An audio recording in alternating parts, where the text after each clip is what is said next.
welcome everybody. We're just so excited that you're joining us, even though we can't see anybody here. But we're just so excited you're joining us to talk about embryo donation, our singularly favorite topic to talk about. There are just so many different elements about embryo donation. This is going to be the first of 5 webinars that we're going to be doing over the next couple months. We're also going to be starting a podcast. So we're going to take a deeper dive into a lot of different aspects of embryo donation. Today is a bit more of like a general overview, and we'll share our personal stories, and we're going to really spend some time talking about the way our organization Empower supports the needs of donors and recipients. We hope that by the end of this, that people will have a more comprehensive understanding of embryo donation, and we're going to leave about 10 minutes at the end for some questions. We've had some questions already submitted, actually, but if you have questions, just feel free to type it into the chat. I'm doing like this. Feel free to type it into the chat, and hopefully we'll be able to get to those at the end. Jennifer, you have to unmute yourself. I know. Hi. So I was just going to talk a little bit about the creation of Empower. We were just actually talking before we came online about how crazy it is to us that we actually met in early 2019, because at this point it seems like we've known each other a lifetime, and we already have plans to be buried in the same grave because we spent so much time together. But we came together in various ways. And when we did, we realized that we all have a very similar passion.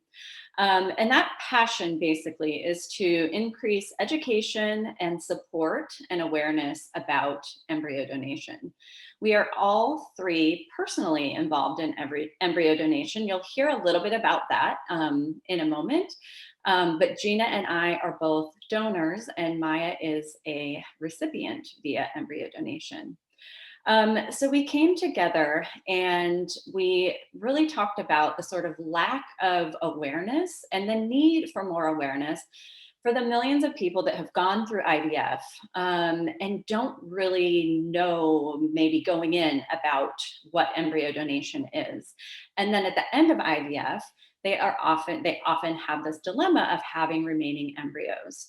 So again, our goal is education. It's not only education for once you find yourself in a position of either having leftover embryos or as a potential recipient, learning about the option of embryo donation for family building, but it's really also about early education and also about continuing education once there is a donation made and children are born. So we kind of see ourselves as this like spectrum and hub of education, and not only education and support. And I think those 2 words are really synonymous. Our goal, our main goal, and in fact, our tagline is empowering choice in embryo donation. And that's because we feel like with increased awareness, education, and support, you can have the opportunity to have more choices and not sometimes feel sort of paralyzed with what to do. You know, on embryo donation support groups on Facebook, for example, I see over and over and over people popping on as new members and saying, I don't even know where to start. What is this? And it can get really complicated. And we'll talk a little bit more later about sort of relationship options and things like that. And that's another thing that we are passionate about. So in closing, again, let me just remind you of our tagline, which is 3 women on a mission to empower choice in embryo donation. And we're going to try to start doing that today with this webinar. Yeah, we were fortunate to receive a grant through the Department of Health and Human Services to create our educational tools and gather feedback about our materials.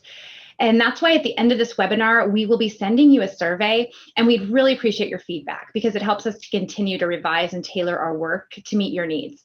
And that's to both participants that might be patients, people considering embryo donation as a family building option, people considering donating their embryos or just having embryos and kind of figuring out what to do with them.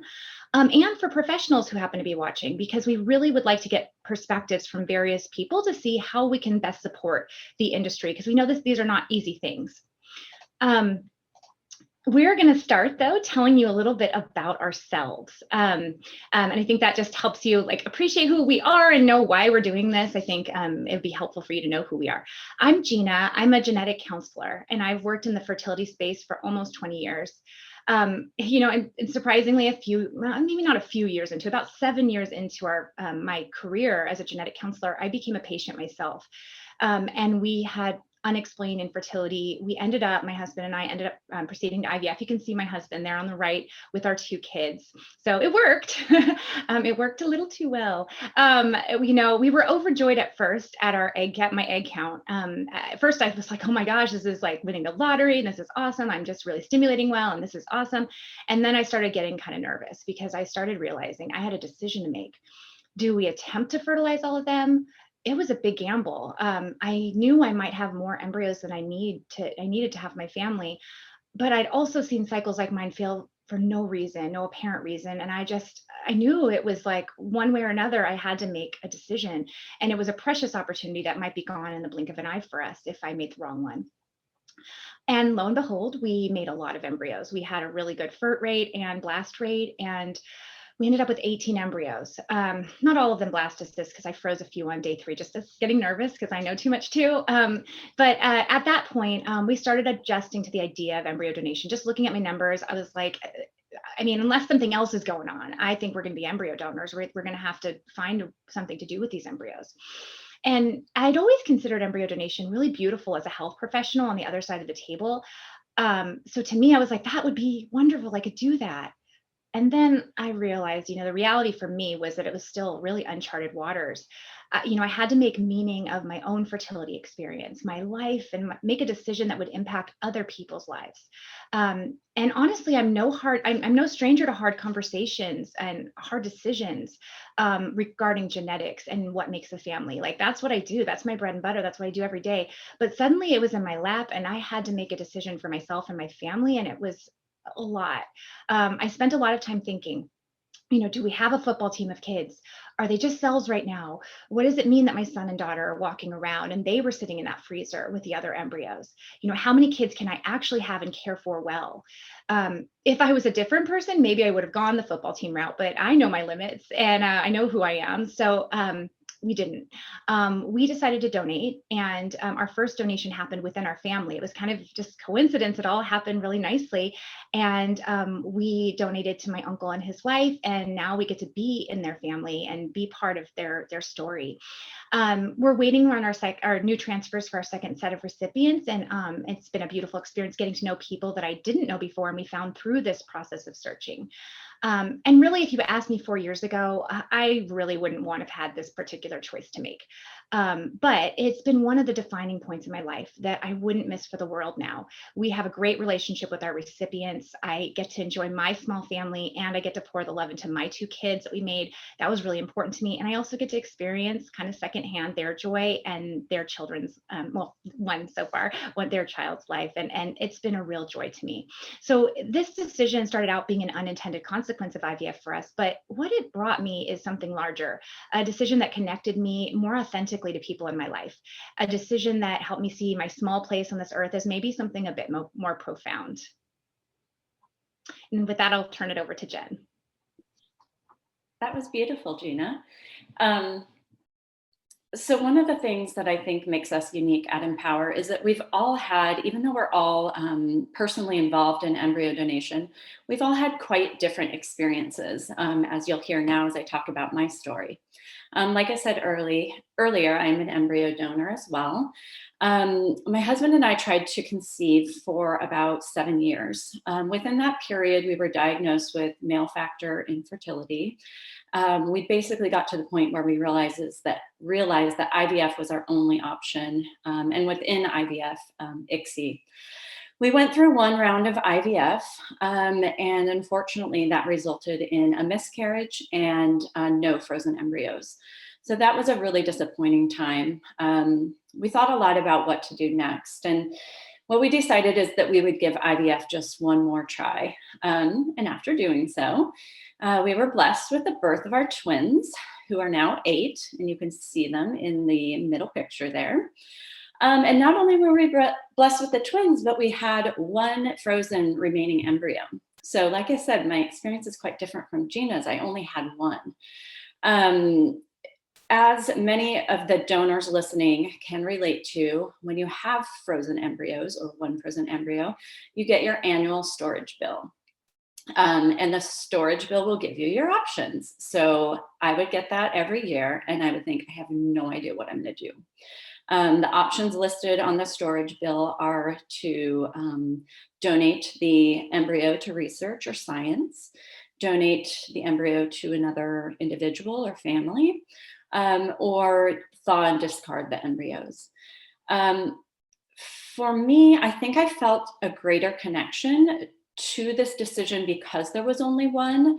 I can honestly say I don't know what I would have done if I had 6 or 12 or even 18. I don't know if I would have chosen the route of embryo donation. But for me, it was really important that, if I weren't going to try for this child on my own, which was one of our options, I wanted to donate. My husband had a little bit of a different perspective, which is also really common when you're going through this. He preferred, at least at first, to donate to science. But after we talked and really spent, years, but probably like a good year of talking, we did decide to donate to a family. At the time, my clinic only did unknown or undirected or quote unquote anonymous donations. For me, it was important to be a part of matching with the recipient family, not only just to know how this ended, but to also hopefully for our children to be able to have the option of having a relationship someday if they so choose.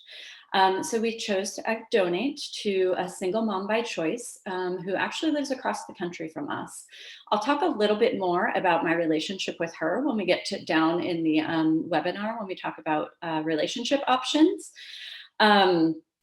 But for me, it just felt like the right decision. The distance was nice. It also felt good to sort of give back to somebody who had had their own fertility struggles. That frozen embryo is now a young boy who is almost 4 years old. We do have a relationship, and again, I'll talk about that a little bit later. The final thing I'll say is, and it's also why I'm here today, when I was going through the process of deciding what to do with my one remaining embryo, I felt like there was a lack of resources and support for somebody who was going through A, the decision making, and for me, B, even more after the decision was made. People have a variety of responses to donating embryos. Some people feel joy all the time and confidence. Other people, it's a roller coaster of emotions. I was kind of more in the roller coaster camp. So I was looking to connect with other people who might be going through the same things. I was also working on my master's degree in counseling during this whole thing. In fact, I graduated the month after I had my miscarriage from the first IVF. So what I did with all that is I started an online community called Embryo Donation Support, and it was really built and catered to donors that were just exploring the option and or had chosen the path. That's how I ended up meeting Maya and Gina. And one of the things that I have loved about this relationship is I was very donor focused in the beginning of my journey, but after meeting Maya and now opening up to the world of recipients, I've realized how important it is to hear both sides and for both sides to be educated. And so with that, I'm going to turn it over to Maya, who can share her story from the other end of the spectrum. Thank you. So I'm Maya. I'm a California licensed clinical social worker and psychotherapist, and I primarily work with fertility patients and people building their family in alternative ways. And I also produced a documentary film with my husband, Noah, about our journey to parenthood, which is called One More Shot. And it ends with the birth of our daughter, who came to us through embryo donation. And it's kind of interesting because after the film, I remember we got emails from people kind of literally all over the world, like in different parts of the world, who were offering us embryos and pictures of their kids. And it was really heartwarming. This would have been like for a second, if we wanted to have a second child or something like that, people were kind of making this offer.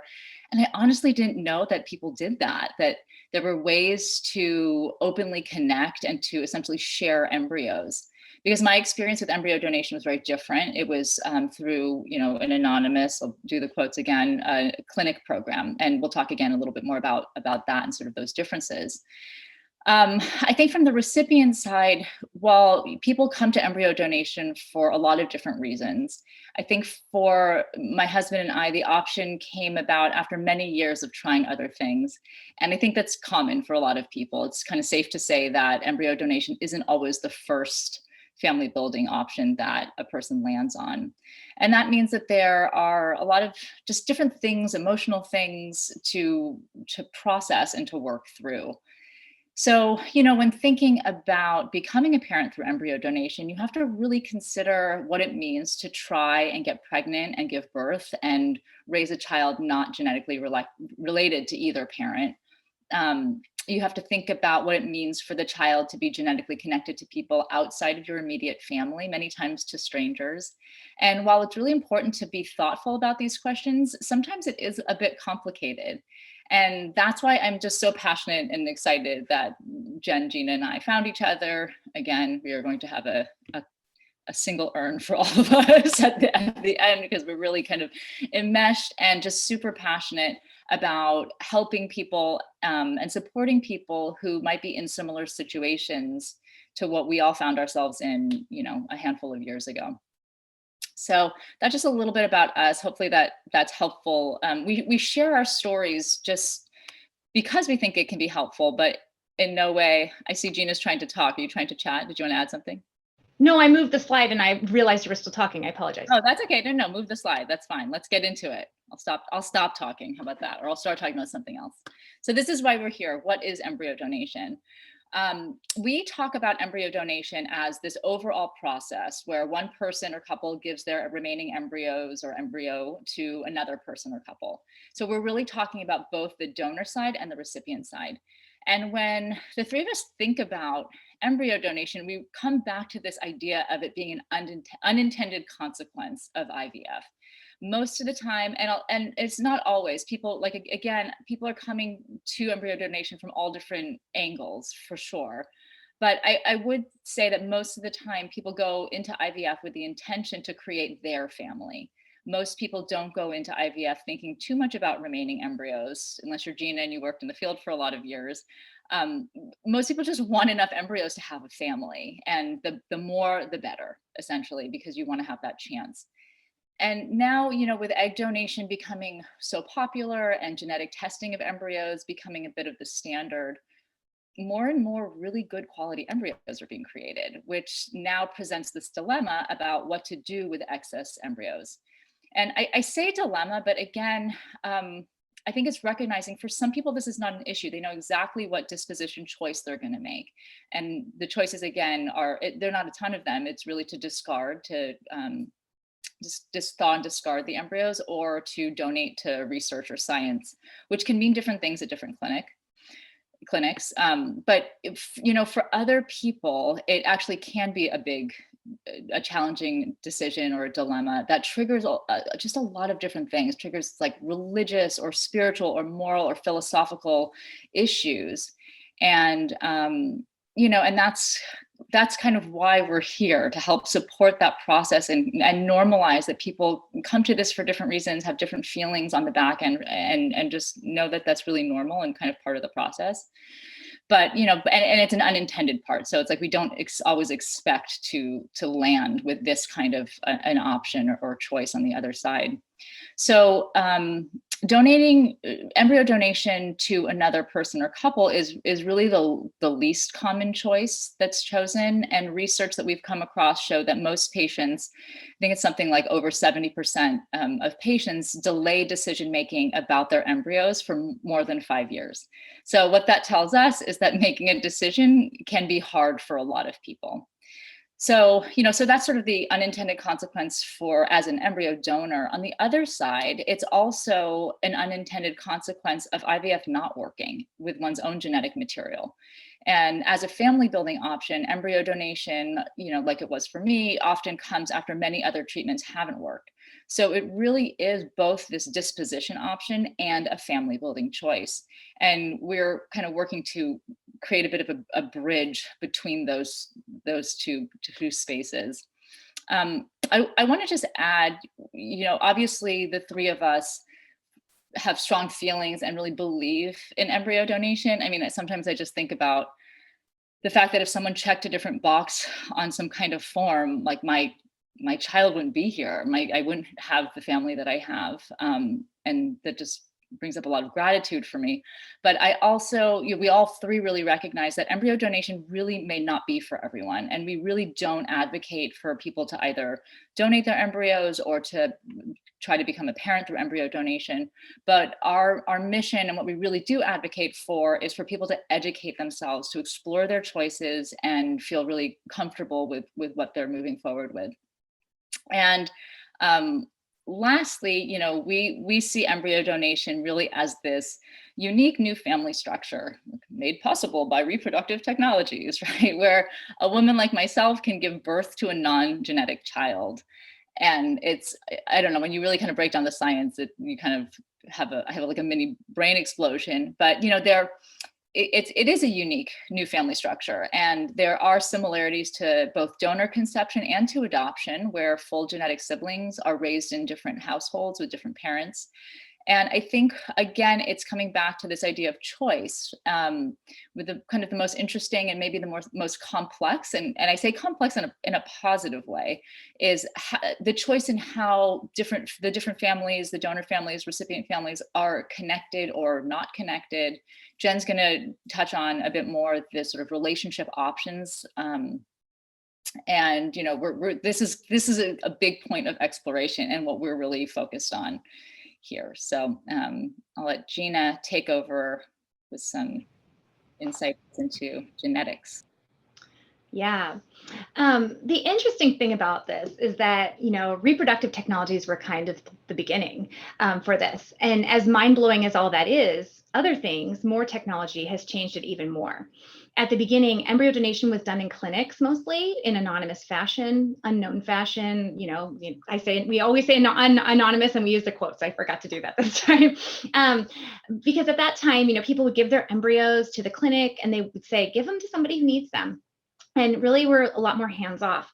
But since that time, technology has changed things even more dramatically.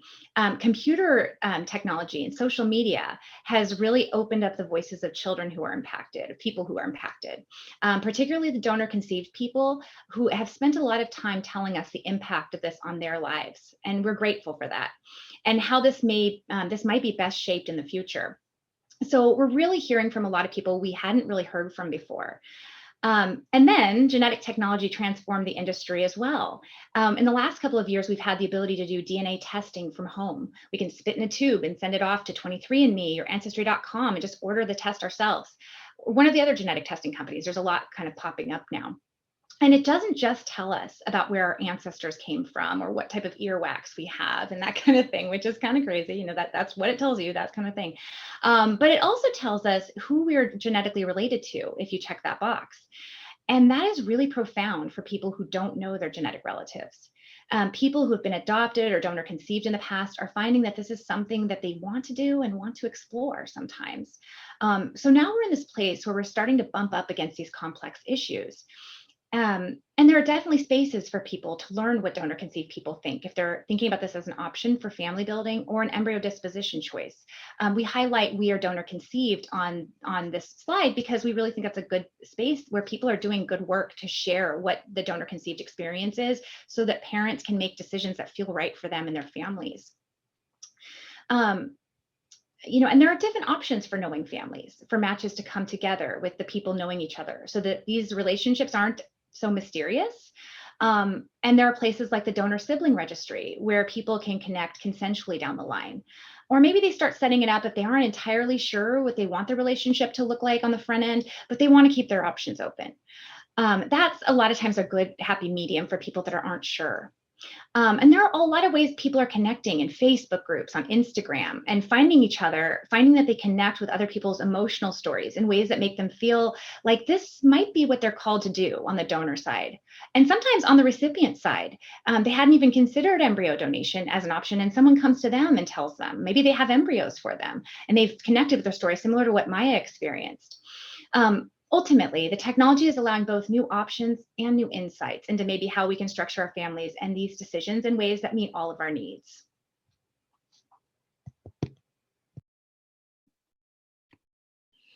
Okay, I am going to talk a little bit about relationship options, which is one of my favorite things to talk about. And by the way, we know this is a very, very deep subject that we could go into much more in depth. I think that we'll probably do a future webinar on just relationship options, but we're just going to kind of go over some of the major options in this slide. So let me start by saying this is just such a new, different kind of relationship to explore and navigate when it comes to deciding what you want to do as a donor and recipient and what kind of relationship you want to have. There's also a lot of terminology and it can get really confusing. At Empower, we've kind of landed on unknown donations and then known donations. Unknown can also be called anonymous, like we've said. However, we choose not to use that word because it doesn't truly exist anymore. You know, like we said, with direct to consumer DNA testing and social media and all that. Other places we'll call unknown, non-identified, or closed. We understand, again, we're all about choice, and we understand that for some people, and I think Maya will talk a little bit about this in a moment, but for some people, it may be easier to have some distance. It may be easier, you know, just to say, okay, I want to donate my embryos, but I don't really want to know that much about, you know, the recipient. And on the other end, as a recipient, I don't know that I want to know that much about the donors because I really want this experience to feel like mine. In those sorts of relationships, however, we also believe that having some sort of consensual way for children to be able to connect in the future is really important. And I'll come back around to that at the end of this slide. So then the other part is known donations. These are actually most of the donors I've worked with, just because people that do more known donations tend to want like more support. You can call known also semi-known, semi-open, or open. Again, there's a lot of terminology. This can be a complete spectrum of relationships, from donating to family, as we've heard Gina did, to donating to a best friend. I've also heard stories of people going back to high school reunions and connecting and donating their embryos in that way. We've talked about Facebook and Instagram as a way to meet. I actually had somebody in one of my past support groups that donated to her best friend, and it was a really interesting thing for her to navigate. So there's that option. There's also the option of kind of donating, and this might be a little bit more semi-known or maybe still open, where you have some distance. That's what I personally chose. Like I said, what I ended up doing is donating to a woman who lived across the country. That felt a little safe to me. However, you know, we have worked in, and we also both went into it not knowing exactly what we wanted at the end. And that's also really normal. And I'll talk about that more in a bit too. But for us, it just made sense to have a little distance. However, she has connections in my hometown. So I knew that we would be able to, if there was a baby to be born, I knew that we'd be able to meet up a couple times a year. And that's been perfect for us. And on top of that, I get a monthly email with photos and updates, which I always look forward to. Some people don't want distance. Some people, maybe you're not best friends, but you want neighbors. You want them to be in the same community. You want them to kind of grow up with a cousin sort of relationship or things like that. So again, there's just so many different ways of matching. I think the thing when going through this, and again, we'll go more into depth with this down the road, but it's all about just being honest with yourself, talking with your partner, and then figuring out what you both want now. Knowing that your feelings might change and the need for flexibility is important. But at the same time that I say that, we also have to keep in mind that the needs of the children are important to consider, because we're all making these decisions. And then when the children are born, they didn't have a say. So, even if you need to have some flexibility, and one thing that my recipient and I decided is, no matter what we kind of decide on, once we know how we feel, it's really important to maintain that relationship, because that will be important for the child. So if we decided, once a month updates and the communication, and then I was feeling like, oh, this is a little too difficult for me, I'm going to pull away, I can't do that. That's not fair to the child who has been introduced to us. So it's kind of this weird balance of knowing that things may change and you need flexibility, but then also really thinking about the children's needs. It also is important to know that the children's needs might be completely different than the parents' needs at the time of the birth. And that's why, again, having at least a consensual way for the children to meet each other down the road is really important. Like I said, I want to kind of turn this over to Maya, though, because this is all kind of my view and experience from working with donors. And Maya had a more, quote unquote, anonymous donation. And I want to hear a little bit about that experience for her and how, she kind of felt going through it, when trying to get pregnant versus now. So I'm going to turn it over to you, Maya. Thanks, Jen. Yeah, it's so interesting. It's, because we all have sort of space now from our initial experience, but a lot of times I try to go back to what it was like when I was going through all of this 6+ years ago-ish. So, I just want to say a few things because, part of our goal is really to normalize this spectrum of choice and of relationships, because it really is a spectrum. And my embryo donation represents the very unknown side of things. It was considered anonymous, where the donating couple relinquished their embryos to the clinic, and I, as the recipient, traveled to the clinic for a transfer. And I have to say, looking back, it was actually a very simple process in a lot of ways because it was anonymous. And, it's like I was aware also of the issues that it might cause on the back end, but I also, I felt very connected to the particular embryo that resulted in my daughter. And I probably, honestly, if I really think about it, I probably didn't want to know anyone else who could be thought of as my child's biological parents at that time. And so I think it's this idea of really getting to know and understanding what your feelings are, while leaving space and flexibility for the child to have some choices as well, right? We always come back to that. I know other recipients who love the idea of extended family and that they can all get together and, and the kids will know each other, and they embrace it and approach it from that space from the get-go. And, but I just think there's a lot of different people, and there's often a good match between the donors and recipients to connect in the ways that feel good to both people. But by the time I got to embryo donation, we had already just been through we've been through the ringer, and we had so many people involved in our baby making attempts. I just wanted something to work, and I did actually want it to be easy.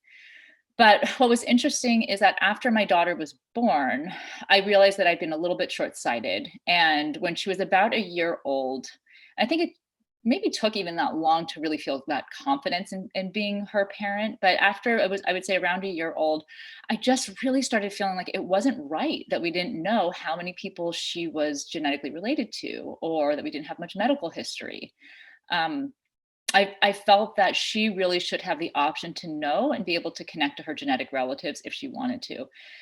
That came after I was able to establish myself and move through and work through the baggage that some of us have when we come to the table. So, it just ended up, it took a lot of brain space and time struggling about what to do and how to find people who may or may not want to be found. And this idea of like genetic sleuthing comes up a lot, like, what does this all mean? And it it made me really feel that there should be a better way to do this on the front end and to explore this on the front end. And that's, again, what we're doing with Empower is helping people think about the implications of these choices on the front end so that they can make the best choice for themselves and their families. And I think I'm just going to, I guess, reiterate what Jen just said, that we really don't know exactly what we want sometimes, or we try to forecast into the future what we might want, but we don't always know exactly what that is. And we definitely don't know what a child who doesn't exist yet might want. So again, it's all about knowing your choices. And as Jen always says this, it's about making the best choice you can in the moments that you have to make that choice, and then creating a way to connect in the future so that there's room for the donor conceived child, or even the children of embryo donors who, we don't talk about all that much, but I think we'll probably cover that in different webinars and podcasts as well. But to just really allow some choices for those children in the future as well. Gina, you want to talk about genetics more? I know you do, girl. Of course. Yeah, so actually, this next slide is really making meaning of shared genetics. As I've said, I'm a genetic counselor. I talk about genetics every single day with people who are building their families. And, genetics is a hot topic in all areas of medicine. This is not just focused on reproductive technologies anymore. It's happening across the entire spectrum. Even with COVID, we're talking about genetics every single day. I mean, the reality is that, the more we learn about genomic technologies, which have improved vastly in the last couple of years, we better understand how our bodies work, how our bodies can do better. There are times where we can use that information to make better diagnoses, to treat people better, more efficiently, with less waste, less cost, to treat people according to what their genetics kind of would make better for them. And so we call that precision medicine, and that's moving in a lot of spaces. It's going to hit our children's lives in even more profound ways than it does our own, but we're probably going to see it in our lifetimes as well, that really it starts coming down to primary care and things. So knowing our genetics, knowing our family history is a really important tool, and it will continue to be in our faces, for the rest of our lives probably. And so if we're not genetically related to our child, we might bump up against this. And so I always wonder, what does this mean in a day and age where genetics is seen as so important to these families? Could there be insecurity in this for people who have children who are not genetically related to them? Does having a relationship with the donors help with normalizing this feeling, or does it make it more complicated? These are some big questions. On the donor side, how does it feel with the influx of information about genetic stuff? How does it feel knowing that there are children out there that are genetically related to you, and that your information that you hold can be really useful to somebody else's life? How does this transform your experience of parenthood of your children? And how does that transform your daily life? But more than that, more than just health care, individuals have to make meaning of their genetics and their story in some way. It comes through medical and family history and our health risks, of course, but then it comes into our identity formation. What are the stories we tell ourselves about our identity and how we came into this world? What do we tell ourselves and our children about the hard decisions we have to make about our family structure if we consider or opt for embryo donation? And really, there's no right answer. It's something that's profound. It takes years and years for individuals to nail their identity and place in the world, and it might be something that's a lifelong quest for a lot of people. But it's something we're recognizing as needs for both the parents and for their children. The donor conceived people are really calling for us to give them space to integrate this genetic identity. So if they're conceived with the help of donors, for this to be part of their story, for this to be part of their parents' pride in them, for them to find a way to have their story and their genetic origins integrated as just part of who they are. Because the reality is that genetics connect in a variety of ways. For some people, maybe it doesn't make much difference too. Maybe they really identify with their family of origin, the family they were raised by, and maybe they don't give much thought to their genetic identity. For others, they might have some curiosity about commonalities and where their interests lie and where their traits come from. And some have complicated feelings, thinking also about the impact of this curiosity on their parents' feelings. So it's just something that as parents, both for kids that are genetically related to us and for kids that are not, it's the parents' job in some way to allow space for that growth and maybe for that exploration. And if they do have interest in exploring, supporting that. What mental health professionals tell us is that the most functional families are families where the parents are supportive of that journey, if the child wants to make more meaning of their genetics and what it means to them. So with that, I will turn it over to, I don't remember who's doing the next That's slide. me. Okay. Thank you, Gina. I could listen to you talk about genetics all day. Okay, I'm excited about this slide because you all might be wondering, okay, now what? How are you going to educate me? How are you going to help me, outside of things like webinars? We're so excited. We've been working really hard over the last year to create 2 different platforms. We will have our current website. And by the way, we're launching under a new name, so stay tuned for that and you'll see why in a moment. So we have our current website, which is Empower. We'll talk a little bit more about the services we offer there later. But in addition to that, we've created 2 platforms that we will be launching in early 2021. One is called Moxie Education and the other is called Moxie Matching. So Moxie Education is going to basically be, you could think of it as kind of like a course, a curriculum that will take you through kind of like an embryo donation 101. This is intended for current donors, potential donors, current recipients, potential recipients, professionals in the field, and even like friends and family members that want to understand a little bit more about embryo donation. Sisters, grandparents, people that don't really understand what it is and what it can be. Within the platform, we have educational videos that kind of cover all the different aspects of embryo donation, as well as a guidebook that does that too. So when I say all the different aspects, I mean things like relationship choices, logistics, legal aspects, mental health aspects, cost, sort of more of the nitty-gritty of the logistics of it. And also and this is kind of what I'm most excited about in Moxie Education, is we're going to have more of like a hands-on workbook, which is more kind of like a toolkit. Within that, we link out to this beautiful embryo donation decision-making tool that you can go through, either by yourself or with a partner to see if you're ready for embryo donation. We also created this kind of game for both donors and recipients, where you print out a paper, you cut up questions, you put them in a mug or something, and you pull them out. And it's really to kind of just start talking about embryo donation and how you might feel about it. And again, that's for both sides, what it might be like to be a recipient and what it might be like to donate. We also have written, or mostly Maya has written, some really beautiful articles on things like how to talk to children about embryo donation.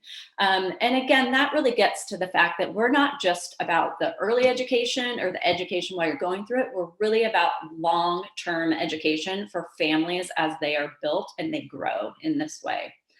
So that's kind of a nutshell what will be in the education course. We're also coming up with a matching platform and also journey management system, and I'll explain the difference between the two. The matching platform will be a way for donors and recipients, or donors and potential recipients, to come together and create sort of a safe space to begin communicating and matching. They will have profiles where they can share as much or as little information as they want about their situation. They will have the ability to communicate with each other. And for those that want to stay a little bit more anonymous, there will be the ability to not just put all your information out there. And there will also be educational tools throughout. So what we think is unique, there are other ways to match, but what we're excited about and think is unique about our platform is, number one, it incorporates the education. Number two, we try to sort of encompass all the sides of relationship options in communication. And I can't remember if there was a number 3, but those ones are good. I guess the number 3 is the journey management aspect. So, like we said, you match, okay, then actually the work kind of starts in terms of getting legal contracts, getting psychological consults, transferring embryos if you're at 2 different clinics and things like that. And what we're developing is a way to make that easier for both clinics and patients. And that will be kind of like a tier 2 of services that won't be launched in January, but that will be launched soon thereafter. So I think that's, in a nutshell, our 2 platforms that we're really excited about. So I'll just piggyback on that with our Empower method. So I'm going to try to do this super quick so we can leave time for questions. But we created this acronym to help guide some of the logistics. So, and again, I want to say just some components may be really different for different people at different clinics. So just keeping that in mind. But these are the basic elements for embryo donation to be successful, we feel.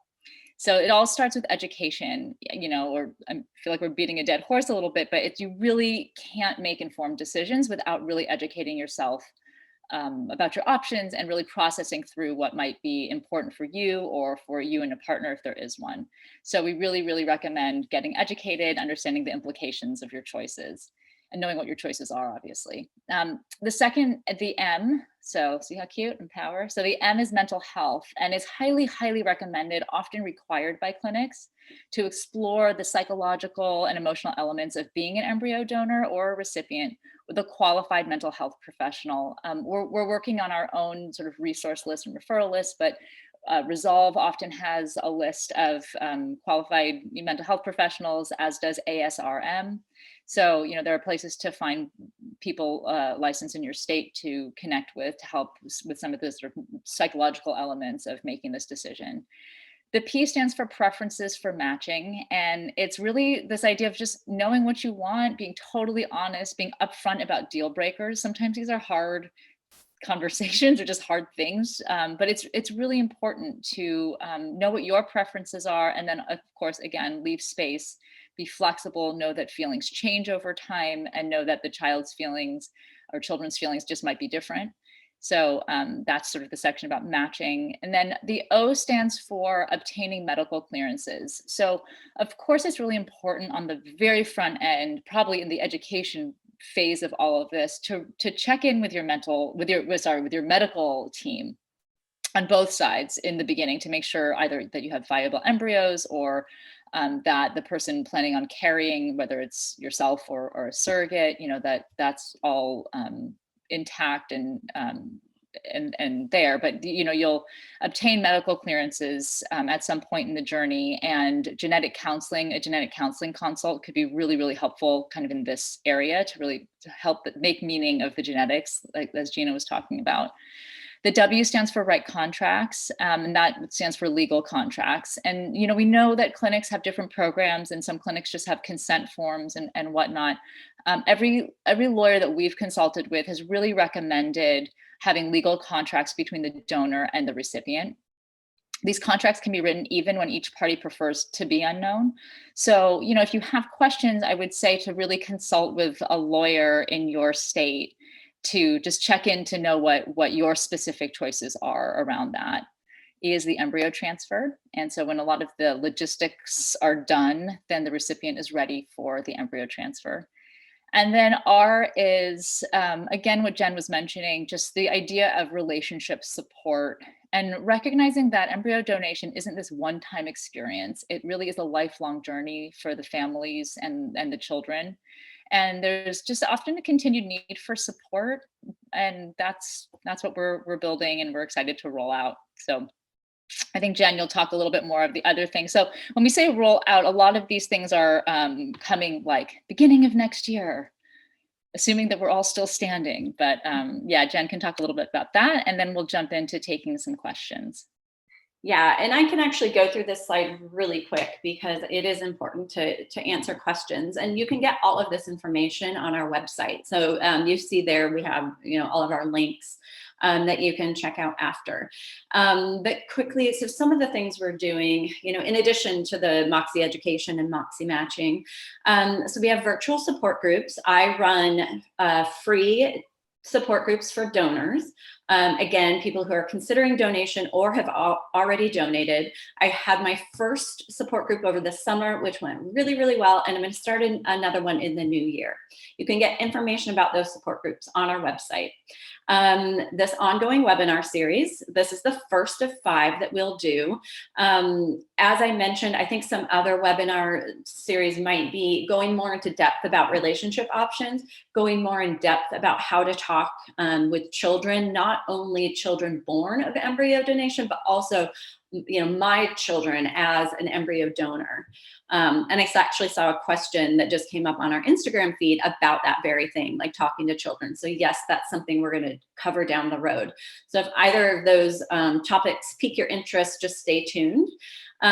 We have a blog series currently on our website that we're going to continue to grow. So far, we have some really cool stories from embryo donor and recipient that found each other after like 15 years. And then we also have their children who are all teens and early adults kind of talking about their experience. That's going to continue to grow. We're going to interview professionals, and we also would love to get more embryo donor and recipient stories on there. We're also going to do a podcast in 2021, assuming we can somehow find the time. But we're really excited about that because that will just be more, casual conversations about this.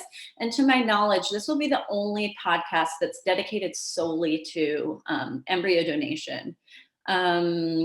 We recently did a online art exhibit with the Art of Infertility called Capturing Experiences of Embryo Donation. We are still looking for people to add to that online. It's a photo exhibit. We want to make sure that we capture all ends of the spectrum. We've had some beautiful submissions, but we're going to continue to collect submissions through April so that we can do a kind of bigger presentation during National Infertility Awareness Week. We also have a private Facebook group that is called After the Match, a community for embryo donors and recipients, because there was nothing that existed currently for sort of the after the match. We did not talk much about this, but Gina also has a funded study for genetic counseling that will offer free genetic counseling consults for donor and recipient matches. That's on our website too. And then again, just the long-term support for families, like we've mentioned a lot. So if you're interested in any of these topics, you can go to our website. You can see them individually, but there's also a Stay Connected page where you could actually sign up for, all of the above or just one or two of the things you're interested in. Okay, I did that fast. No wonder we're going gray, ladies. I know. Yes. But one moment, I'm sorry, I don't know what happened. I clicked a button and it landed on our website. Okay, so I'm taking over for one moment just to say that this is not something, we're not unique in this, although we're personally, touched by embryo donation, and that's why our voices are so, we feel really called to do this. There are a lot of other mental health professionals, people in the industry who've recognized this for some time. And my good friend and psychologist in the industry, Lori Pash at UCSF, outlined in a recent paper that significant practice changes to accommodate the new realities rooted in a family building perspective are needed, with the goal of promoting not only healthy pregnancy, but also long-term positive family functioning. And that's where we feel like these resources are so needed. So with that, I'd like to go ahead and start the Q&A portion. I know we only have like 6 minutes, so we're going to just jump right into some questions. And maybe let's see. Did Jen or Maya, did you have an idea of which one you want to take first? I think I could go ahead and read the questions from the Instagram if that's okay. Yeah, go for it. Okay. Yeah, that works. So how about starting with the first one? What would you say to someone considering embryo donation? Let's do this briefly. Maybe Jen, you want to take that? Jen, in 3 sentences. Okay, I think it's such a great question. It was actually asked by somebody that was in one of my past support groups. I'm like, okay, good question. What comes to mind for me is that, let's see, how would I say it? I would say that embryo donation can be a beautiful experience. I would say it can make your life more rich. It can bring joy, it can bring happiness, but it can also bring some fear and some sadness. And I think what's really important is to just go in, like we said, educated. And then to also just let yourself feel the emotions along the way that come. And if you do that, I think you can end up on the back end of it being a wonderful experience. And on top of that, maybe if I just had one sentence to say to, what would you say to somebody considering? I would just say, it's a beautiful new definition of family. Wonderful. I love it. I think we can move to the next question unless Maya, you had something to add? No. Okay. I mean, I could add everything, but yes. Yeah, I know. We have so much to say, but tune into our podcast webinar in the future. We have a lot to say, and we'll also feel free to email us at hello@empower-donation. We really we're at the beginning stages of this whole process. So your feedback and your concerns and your interests are all really, really helpful to us in how we shape things and roll things out. So, okay, next question, Gina. Oh, actually, with that in mind, in case people are dropping off, I see some people dropping off. Before you do, please, we're going to send you a survey. I'm just going to sneak to this next part, which is your feedback is very important and it will make a difference. So if you wouldn't mind spending 2 minutes to fill out that survey that's sent to you after this, we would really appreciate your response, both professional and patient perspectives. But going back to questions, another person asks, what is the usual route in embryo adoption if you don't have a couple to receive from? Maya, why don't you take this one? Yeah, I think that translates into where do you find an embryo? And I think that's also, or I think it's safe to say that's also one of the reasons why we started Empower, because it is a bit of a challenge. How do you find an embryo? There are different ways. Again, there are clinic programs. It really depends on what you're looking for also. If you're looking to openly match, Gina matched on Facebook.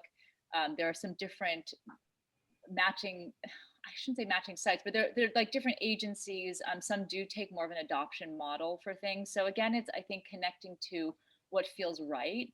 There are different clinic programs and things like that. There's no really good hub of this is where you can find an embryo until Moxie Matching launches in January, but hopefully in January, I think in January. But anyways, that, if you're looking for whoever wrote that's really specific things, again, email us and we can try to put out some resources, but it really does depend on what people are looking for. Do you want to look at some of the stuff in the chat? Just I have some questions in the chat. I'm going to go ahead and go through a couple more questions real quick. Okay. Do you have to have tested embryos? Are there restrictions to donating embryos? I'll go ahead and answer that one from the genetics perspective. No, you don't have to have tested embryos. Mine were not tested, and so far we've had really good odds with our first two took, our first two, and we have 2 children, and our first recipient transferred one and they have a child. So you don't need to. Sometimes people want them, and that's understandable. They've been through a long fertility journey, and many of them, and they might not want more heartbreak, and they might really prefer that, and that's okay. People have to make the decision that feels good to them, but honestly, there are a lot of untested embryos that are still fantastic. And sometimes as a donor, you have to kind of let go of the idea too that you might make those decisions, that they might take untested embryos and decide to thaw and test them to see. And what we mean by testing is chromosome testing. This is something that's much more commonplace these days, and the testing technology has come a long way. So the testing technology wasn't that good when I did it, and that's why I didn't do it. But a lot of people consider it and may want that, and that's okay. But there are not restrictions in that way, not on the testing status, but other restrictions. There are some guidelines that the American Society of Reproductive Medicine puts out that we try to follow.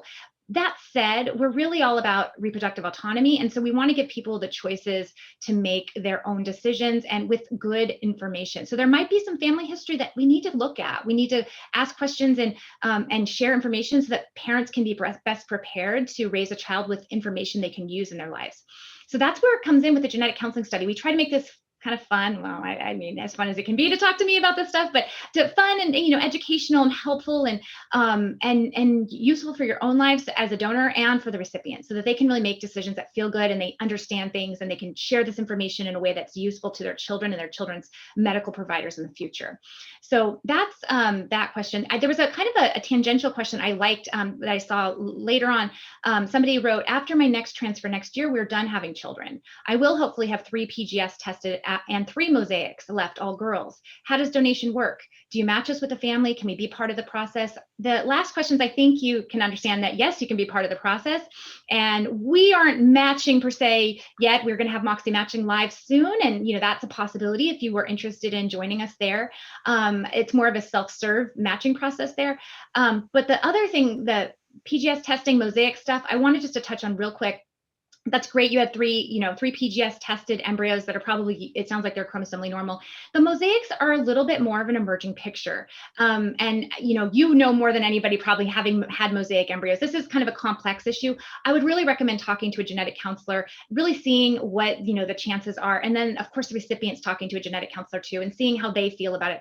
There's more emerging information about what does this really mean. Mosaics are kind of an intermediate result, not completely obviously normal, but may have still some reproductive potential. There might be a little bit of risk, and it might be a little bit less of a chance at pregnancy, but they might still be worthwhile to somebody. And especially if they already have genetic children with that set of embryos, they might really want that option. So to me, looking at that question, it's not clear cut, but it's definitely a possibility to open up and share with your doctor, with the potential recipient, and they might make a decision that feels good to them, if that works out. I was going to really see, I know we're kind of out of time, but in case anybody wants to stick around for a few more questions, I noticed somebody asked, where do we submit photos for the Infertility Month? I think this was referring to our Art of Infertility art exhibit.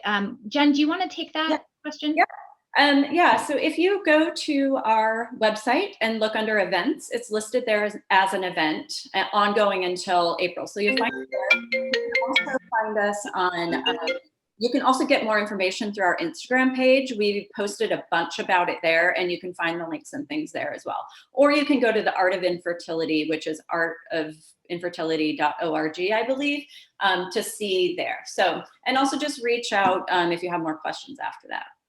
There's another question I see about talking to children. Should I read that one, or Jen? Yeah, well, that's the one. Actually, no, Molly. And I think that's something, Molly, that we. I think that we'll cover that again more in depth in a future webinar. But Molly, if you have questions about that now, feel free to reach out to me, and it will also, like I said, be in our.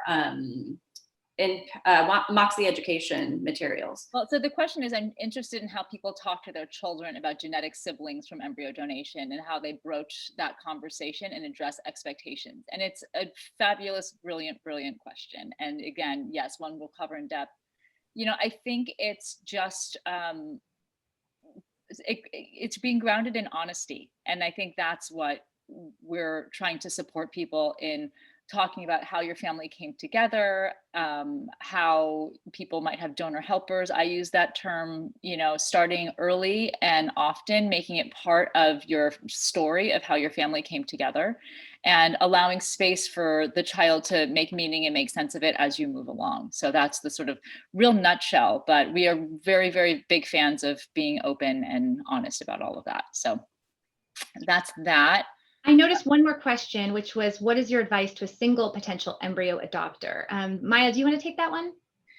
I could. I mean, I think the advice is, to just put yourself out there in the way that feels comfortable. Jen donated her single embryo to a single mom by choice. And I think, so much of this is about connecting and finding the right ways to connect. And, I know right now through Facebook, through our platform, that I think it could be a really good place, for somebody single, seeking, and it's a really good choice. We didn't really talk about this, but embryo donation for especially single women who have either compromised ovarian functioning or of a certain age, they'll have a much higher chance with a donated embryo, perhaps, and it's less expensive than having to have an egg donor and a sperm donor as well, and stuff like that. So I think it's a great choice for single moms or single women. So it's just, I think it's continue to connect to our different materials, and hopefully we can be helpful with that process down the line for you. So I think that's it. I don't, if there's anything else, again, please reach out. We just appreciate everybody's time today for joining us. This is our first webinar. Hopefully it'll just get better from here, and we'll have different topics and just a lot of different materials and tools rolling out starting in the new year. So stay connected, sign up on our website to stay connected, and have a wonderful Saturday. Yeah, thank you everybody for being here. And remember, one more quick plug for the survey. We would love to get your feedback because it'll help us be better down the road. And then we have like out music. Boop, boop, boop, yeah, we'll work on that for the next one. Take care, everyone. Okay, bye. Bye. Bye.